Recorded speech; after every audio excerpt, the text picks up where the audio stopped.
अभी सत्संग में बैठकर सुंदर कल्याणकारी उत्तम भावनाएं सुनी जा रही हैं, जो किस प्रकार से हमें एक सेवा सिमरन सत्संग की तरफ प्रेरित कर रहे हैं कि इस मनुष्य जन्म का एक मूल इसी बात से पड़ता है कि किस कदर से इंसान अपने हृदय में प्रेम को बसा के रखता है, किस प्रकार से सेवा का भाव रखता है, किस प्रकार से हरि दातार का एहसासियत रखता है। इसी से इस जीवन के सफल होने की बात जुड़ी होती है। और हमेशा संतों भक्तों महापुरुषों ने जिन्होंने भी जाना, वह हमेशा इंसान को इसी तरफ मोड़ते आए, क्योंकि उन्हें होश है। वो जानते हैं कि इंसान का जीवन इसी मार्ग पर चलने से सफल होता है। दूसरा और कोई मार्ग नहीं है जिस पर चल कर के इस उत्तम जन्म की मोल डाली जाए। इसी कारण से बार बार आवाज़ दी जाती है। महात्मा कबीर जी बार बार कह रहे हैं और अनसुना करने वाले अनसुना भी कर रहे हैं, लेकिन वो बार बार संदेश दे रहे हैं। और इसीलिए बार बार दे रहे हैं कि इंसान इस मूल की तरफ बढ़े और इसको जान करके अपने जीवन की यात्रा को सरल सुखद बनाए। किस प्रकार से इंसान तमाम अंधकार में अपने जीवन को खपा के रखा है। तो महापुरुष संत जन बार बार यही आवाज़ देते हैं कि साधु की संगत करो, जौ की भूसी खाए, खीर खाण भोजन तजो साकत संग न जाए। कि साधु का संग करो, इसके संग में परेशानी आएगी, लेकिन फिर भी कह रहे हैं संतों का ही संग करो।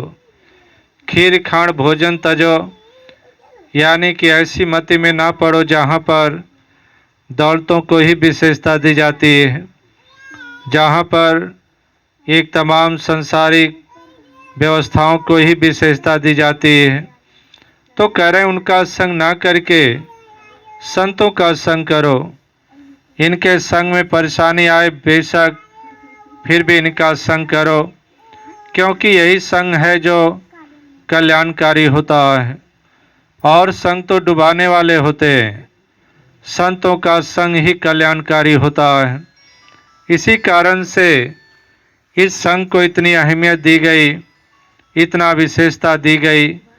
तो आज भी सत्संग के माध्यम से यही संदेश दिया गया कि संतों का संग हर किसी के लिए ज़रूरी है।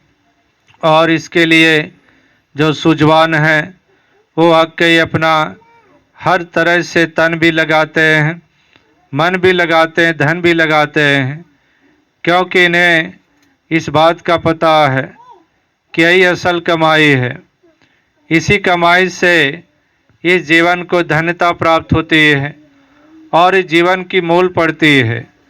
वरना सिक्कों का क्या, ये कहते हैं चलती फिरती छाया का रूप है, यह हवा के झोंके में इधर उधर उड़ते रहते हैं।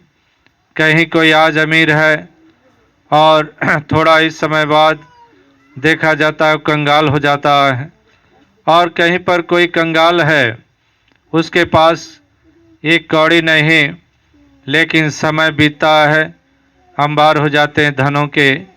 तो इस लिहाज से ही कहा गया है कि उड़ती एक हवा के साथ एक उड़ना इसका, लेकिन ठहराव इस हरि दातार के साथ है, इसी के साथ ठहराव है। यही असल दौलत है। इसी के कारण सच्ची अमीरी प्राप्त होती है। कहीं पर कबीर जी अपने आप को अमीर कह रहे हैं, तो उनके पास कौन सा रसायन है, कौन सी दौलत है, कौन से हीरे की बात हो रही है। अभी महापुरुषों ने गीत में भी एक हीरे की बात की, तो कौन से हीरे की बात हो रही है? कौन हीरा है जो इंसान गवा करके कंगाल बना बैठा है? और कौन हीरा है जिसको पाके अमीरी आ जाती है। तो इसी दातार के, इसी हरि दातार, इसी निराकार परमात्मा रूपी हीरे का जिक्र हो रहा है कि इस हीरे को पाकर के इंसान अमीर बन जाओगे, सारी दरिद्रता मिट जाएगी, सारी गरीबी मिट जाएगी। फिर कबीर जी की तरह, जैसे कबीर जी कह रहे हैं कि धनवंता कोई नहीं, कि यहाँ पर कोई धनवान नहीं है, असल में वही धनवान है जिसके पास राम रतन धन है। और इसी धन को पाकर मीरा जी भी कह रही हैं, पायो जी पायो मैंने राम रतन धन पायो।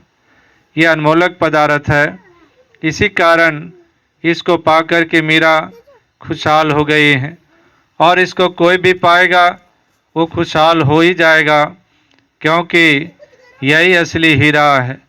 तो इसी हीरे को इंसान कचड़े में, यानी कि तमाम ऐसे अंधकार में और इस तरह से भुला के बैठा हुआ है। तो महापुरुष संत जन जगाते हैं कि इंसान जागो और इस मूल की तरफ कदम बढ़ाओ, मनुष्य जन्म को सफल करो।